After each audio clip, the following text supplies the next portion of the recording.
It was early in the morning in Lagos. Tunde was in the bathroom, humming and bathing. That fateful day was his wedding anniversary, 5 years with Amaka. He had even planned to surprise her with dinner at a very nice restaurant later that night. His phone was lying on the table and it began to ring. Amaka was inside the room. She walked up to pick it up. Just then, the smile on her face vanished. St. Mark's Hospital. Their family doctor was calling. Why is this man calling again? Amaka then picked the call. Hello, good morning. This is Mrs. Tunde speaking. Oh, good morning, madam. I wanted to speak with your husband because we need to see him today. It is about your last test results in the hospital. It is very urgent. My test results? Okay, what about it?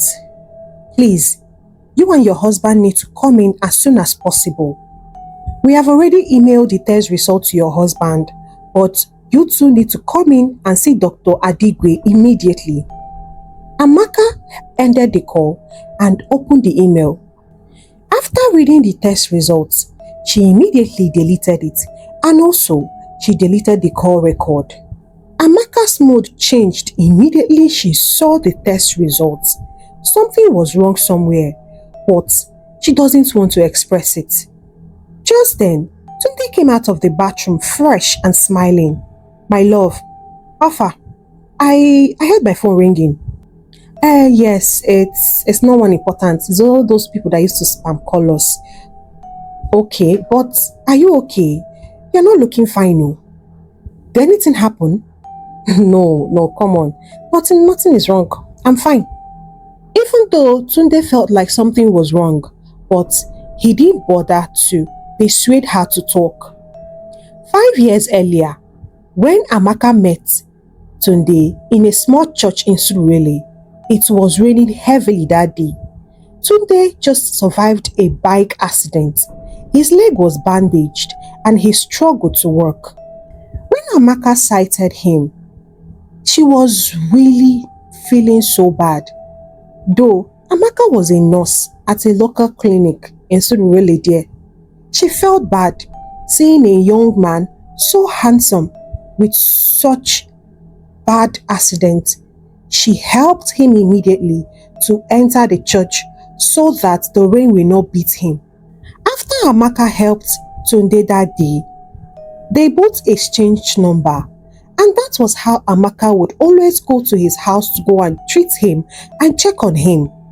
That was how their friendship began. Months later, when Tunde's leg finally got better, he started walking properly. The two of them entered into the main relationship.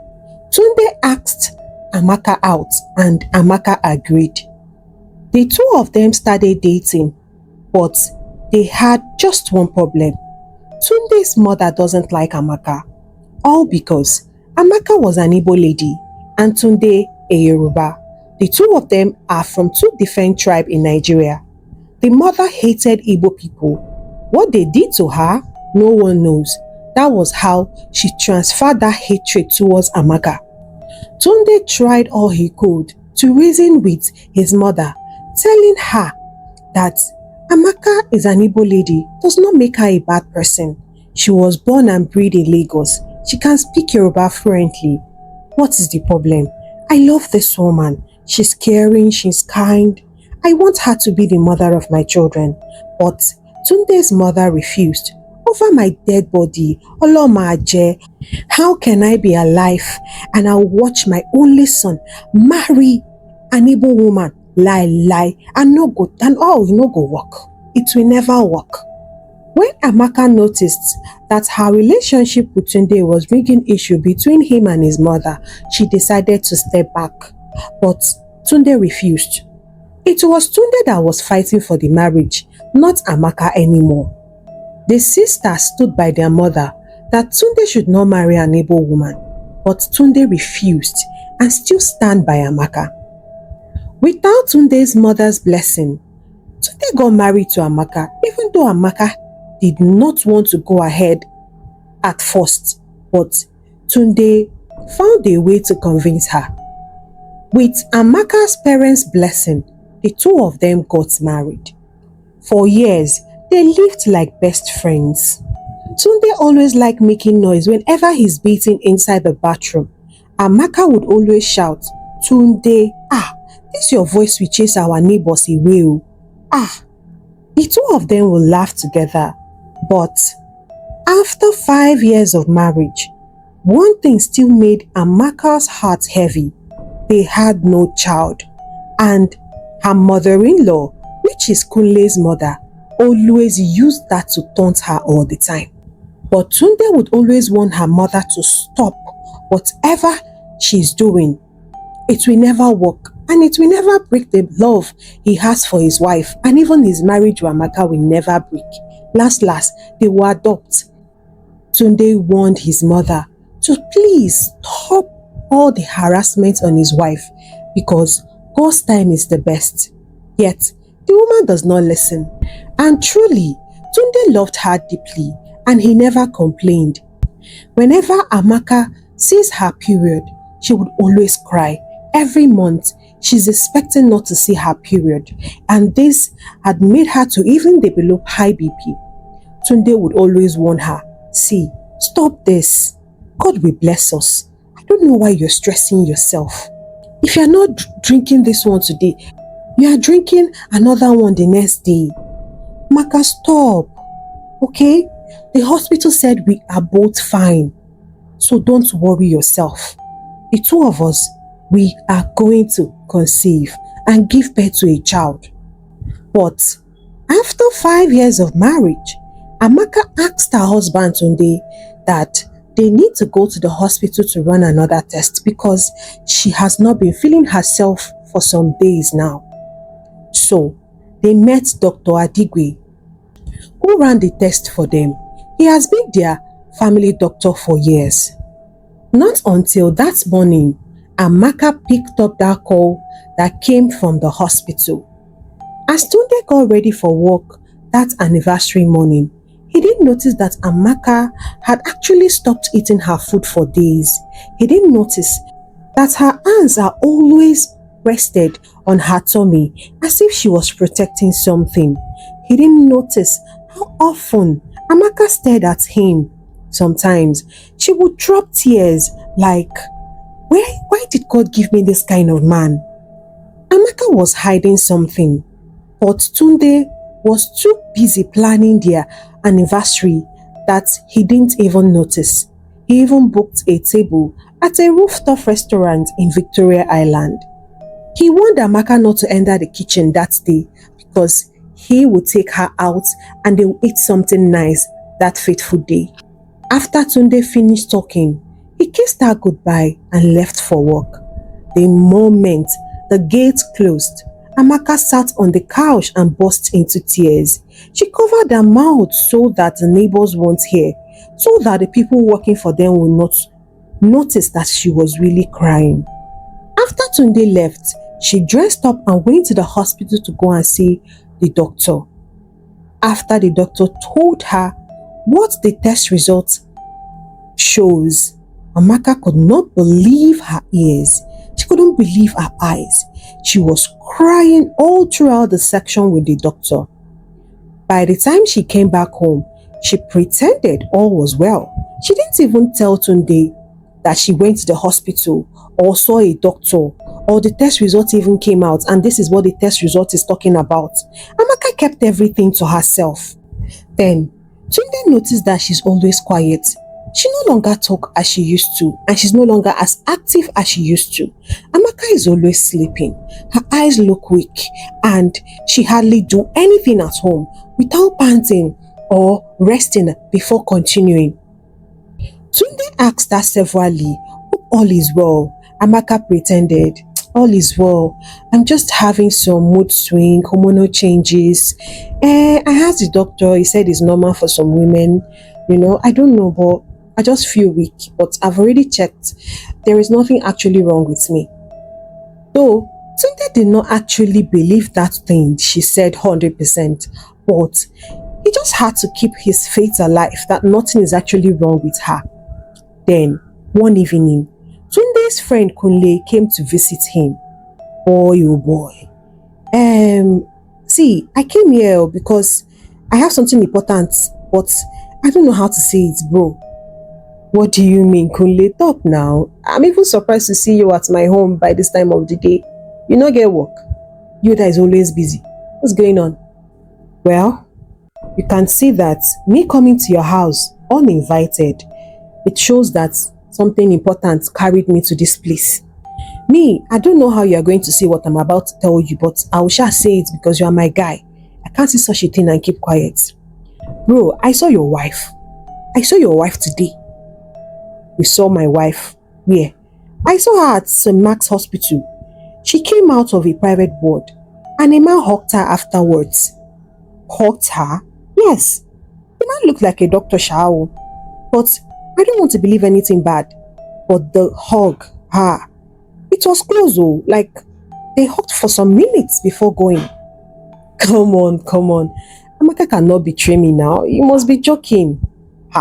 My brother, I just pray is nothing, you know. Just pray, Sha. But I just want you to open your eyes. Maybe your mother has been right all this while. That night, as Tunde was lying down on the bed, he couldn't sleep. He was just turning side to side of the bed. Come on. Amaka cannot betray me. Never. But in the morning, he could no longer hold it. He then had to confront Amaka. Wait oh babe. Have you been going to St. Mark's Hospital recently? Yes. Just for checkup. Is there any problem? The last time you visited the hospital, did you go there to do something with the doctor? Is it because we cannot have children? Are you betraying me? Are you cheating on me, Amaka? Come on, Tunde. Where is this one coming from now? I only told you I went for checkup. You've noticed how weak and down I've been. So I went for checkup. So after doing the checkup, the doctor came and hugged you so tightly. Come on. Today, hug is hope now. Is it because it's coming from me? The doctor just hugged me out of pity. There is nothing there. There is nothing there, Abi. There is no problem. Tunde did not confront her. He pretended all is well. Then, 1 week later, on Monday, Tunde pretended he was going to work. Because Amaka had told him earlier that she would be going to the hospital. He pretended he was going to work, but waited for Amaka to get to the hospital. Then, after Amaka entered the hospital, Tunde waited for a little while before he walked in. As Tunde walked in, he did not walk straight to the reception. He just followed Amaka's shadow, where he sighted her enter.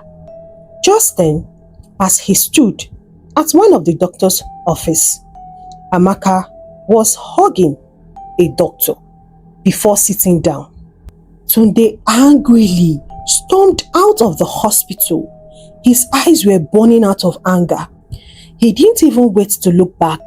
He didn't even care to see that something was actually wrong somewhere. He just went home and was waiting for his wife to come back home. That evening, after Amaka finally came back home, Tunde was waiting for her at the sitting room. Oh, finally, you've decided to come back after forlicking with another man. Amaka was confused. Forlicking with another man? What are you talking about, Tunde? Where were you? Where are you coming from right now? I'm coming from the hospital.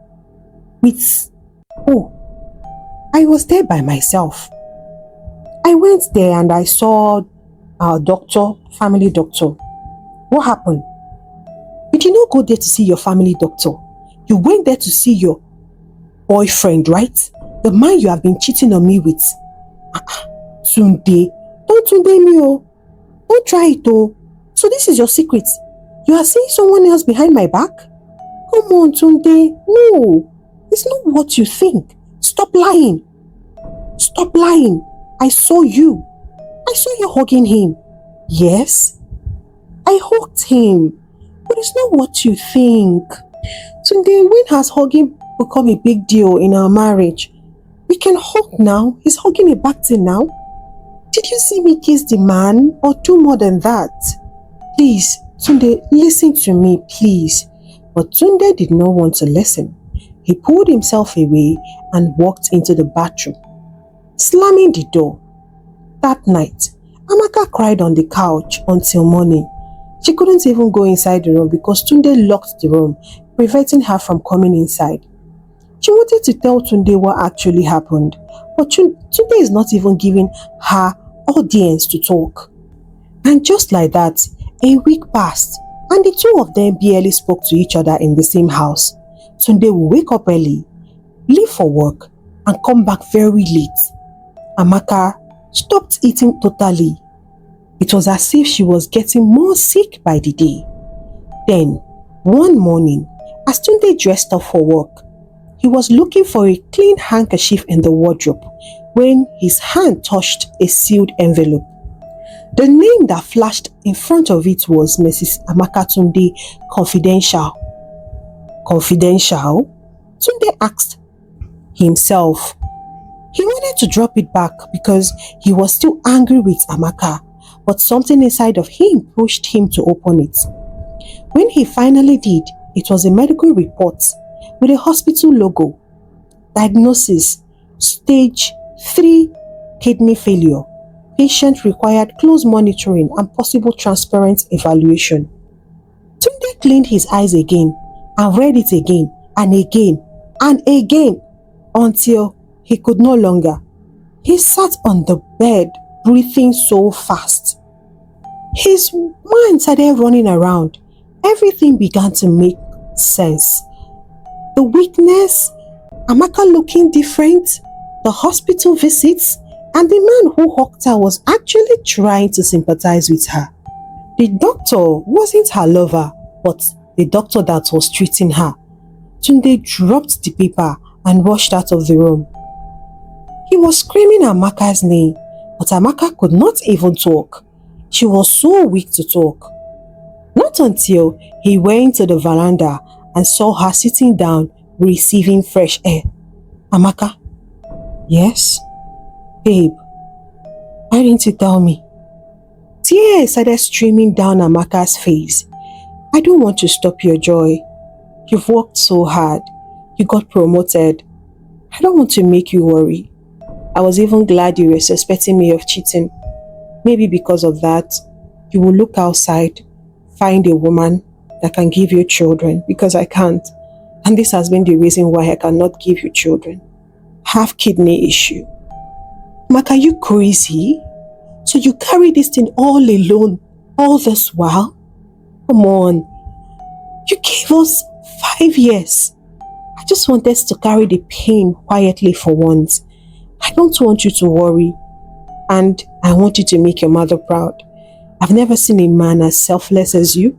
I've never seen a man who stood on his ground and said, you are the one, and you still maintained that word for 5 whole years. A man who never laid his hand on me. A man who provided for me despite knowing that I work hard myself. He never asked me to spend a dime in the house. A man who looks after my own family like his own. Tunde, I am grateful to be in your life. But right now, I think I should do this alone. Carry this battle alone. You're free to move on with your life, I swear. You don't need to be bothered by me. You don't need to carry my burden on your shoulder. Seriously. I know what your mother will say this time. Omo Yoruba, she don't carry juju on top of your head. This one, na jazz oh, run oh. Please, Tunde, please, don't. Tunde just hugged her for a long time. That moment, Tunde realized that love was not tested by laughter, but by pain. He wiped his tears and wiped Amaka's tears. From now onwards, we're going to face everything together. Amaka, no more secrets. Stop being quiet.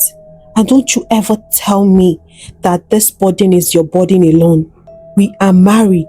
Amaka, I love you for crying out loud.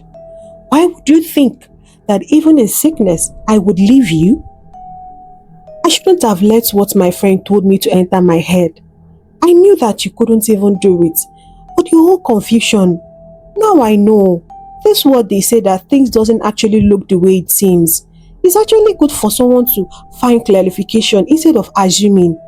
Imagine I waited for a while. I might have even known that you are suffering like this. I just saw one thing like this, I ran off like a woman. See, Kunle, if I get you, I'll give you a very big blow. You nearly ruined my marriage out of stupidity thinking. After Tunde reconciled with Amaka, he cared for her like no other. He never allowed Amaka to touch anything in the house. The only thing she does is to eat, take her medicine, and take care of herself. He started making preparation on how he will get a donor for his wife. Then he received an emergency call at work, and Tunde left one fateful morning. He was at work when he received a call that Amaka was rushed to emergency. Tunde rushed out of his office and drove like a madman to the hospital. His heart was beating fast. His eyes were full of tears. He didn't even care. He just wanted to see his wife. As he got to the hospital, he ran straight to the reception. My wife, Amaka Tunde. Please, where is she? Which room? Calm down, sir. She was brought in here a few minutes ago. Room 204. The doctors are already attending to him, sir. Calm down. Tunde rushed towards the room and saw his wife lying on the bed, pale and weak. He began to cry immediately he entered the room. Come on, Amaka. Please, don't scare me like this again.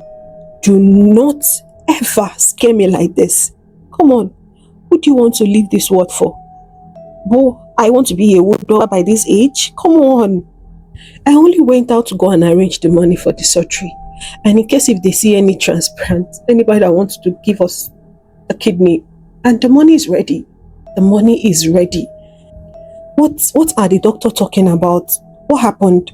Why were you rushed here? You were doing well at home before I left. What happened? Just then, a doctor walked in. Mr. Tunde, I am sorry. I know the situation is not right, but your wife had an episode and she was rushed to this place. The thing is that we need to give her the kidney as soon as possible. If not, I don't know if the next episode she might survive it. Please, can you try ask any of the family members, anyone that is willing to give your wife kidney?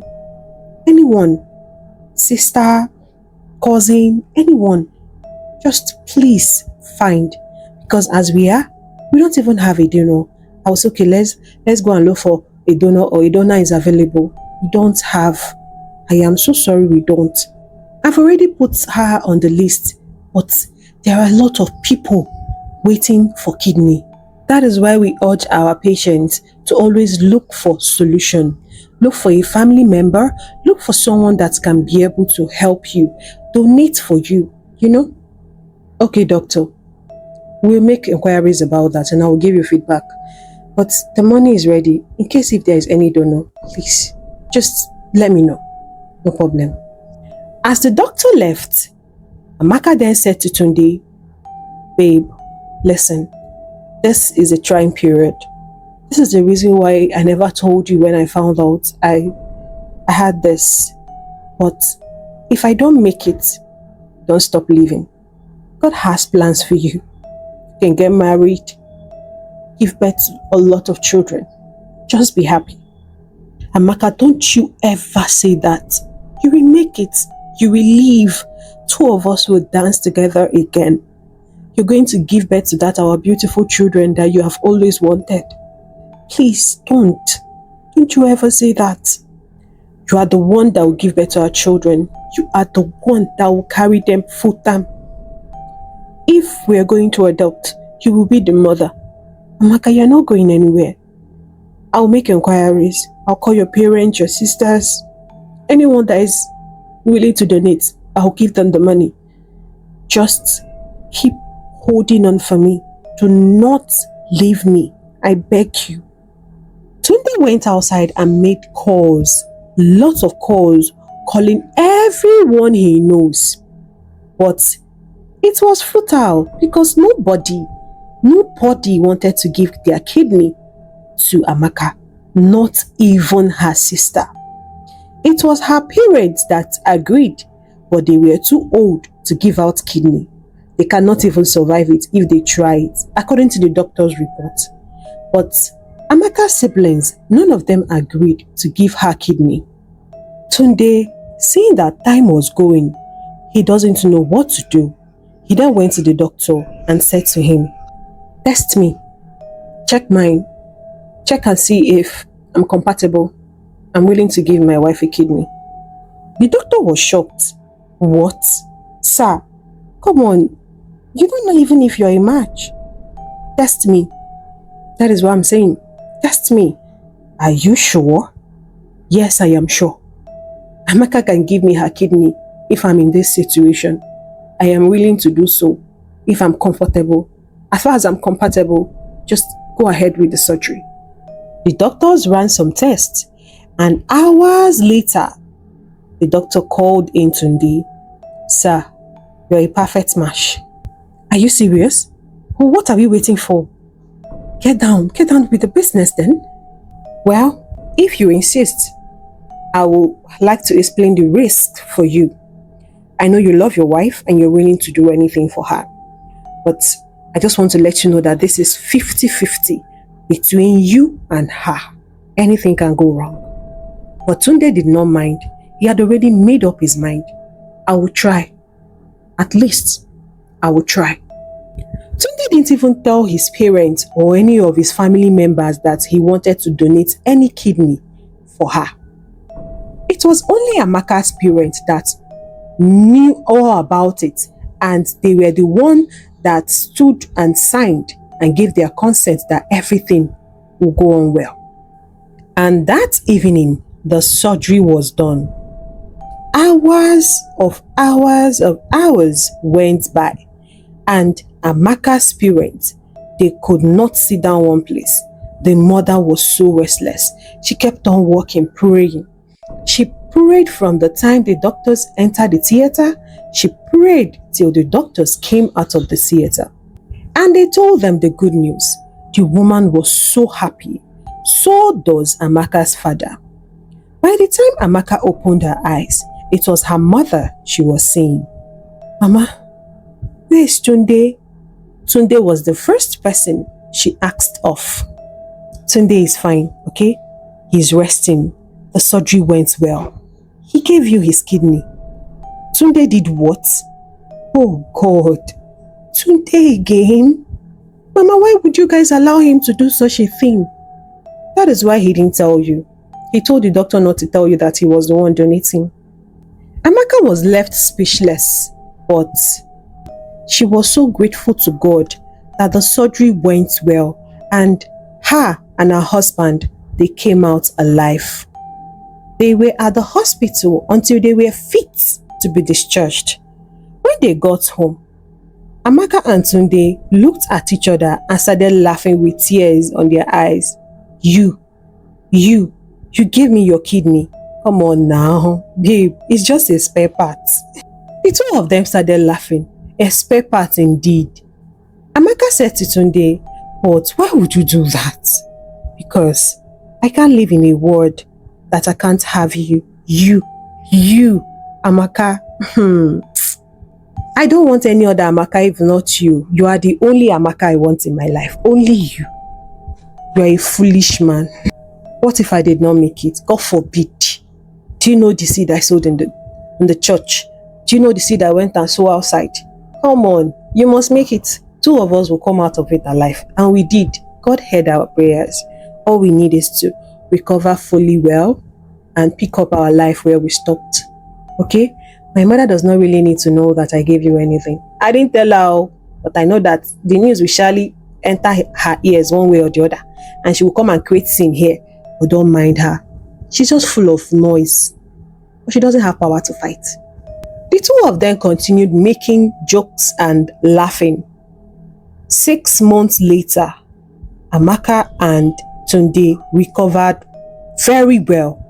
Amaka went back to the clinic as a nurse, and Tunde went back to his business and his office work. He juggled the two together just to put food on the table. Then, 1 year later, one fateful morning, Amaka fainted on the couch and Tunde started panicking. Not again now, If you are joking, you better stop it. Will you wake up? What happened this time around? Tunde was really scared. Only for Amaka to open one of her eyes and started laughing. See you are scared, Abi? Why are you pulling this kind of prank now? I'm not pulling a prank. I have a surprise for you. She then served him food. When Tunde opened the plate, it was a test strip, a pregnancy test strip that said they are expecting a baby. Tunde was the happiest man on earth. He hugged her, kissed her, cuddled her. In fact, there was nothing he could not do that day that he didn't do. He started warning her already. See, this one you're telling me, I want to enter if I see you in that kitchen again, lie. No more cooking in this house. We're going to prioritize our health. We'll go for walks. We'll come back. I'm going to hire more chef. Amaka was the one that now calmed him down. Calm down. I know you. You're going to spoil me silly. I know. But thank God that God blessed us finally. And 9 months later, Amaka put to bed 2 twins, a boy and a girl. On top of that, they called the pastor to their house because they want to renew their vows. The twins, they came on their wedding anniversary. So they decided to use that opportunity to renew their vows and also give thanks to God. Finally, after Amaka gave birth to that twins, Tunde's mother could not even talk anymore. She had to come and beg for forgiveness. After all, you don't have a choice than to accept the person that your only son chose as a wife. Amaka forgave her, they hugged it out, but Tunde still warned her, be careful of my mother. Me, I don't trust that woman, no. No matter what you saw in a certain way, just make sure that you hear or get clarity of what you saw. Do not assume, because assumption have killed a lot of marriages. Assumption have destroyed a lot of families. Be sure of what you saw. Make sure that what you saw is truly what you are thinking. Not you seeing one part of the story and you are assuming at the end of the day, what you saw is not actually what happened. And note this, not every secret is betrayal. Some are silent acts of love. Sometimes, love is not loud though. It hides in the quiet choices we make for those we care about. Not every man will be like Tunde, who stood by his wife all throughout. But regardless, we all can do better. I hope you learned 1 or 2 from the story. If you do, please comment in the comment section. And don't forget to support your girl. Share the story to your loved ones. Give the story a big thumbs up. And do not forget to click that subscribe button. Do you want to support Mona personally? Yes, you can. Just check our bio or the description of the story. You will see a link, buy me a coffee. Click on it and get your baby girl a coffee. Thank you in advance. I will see you on my next story. Goodbye, and know that God loves you.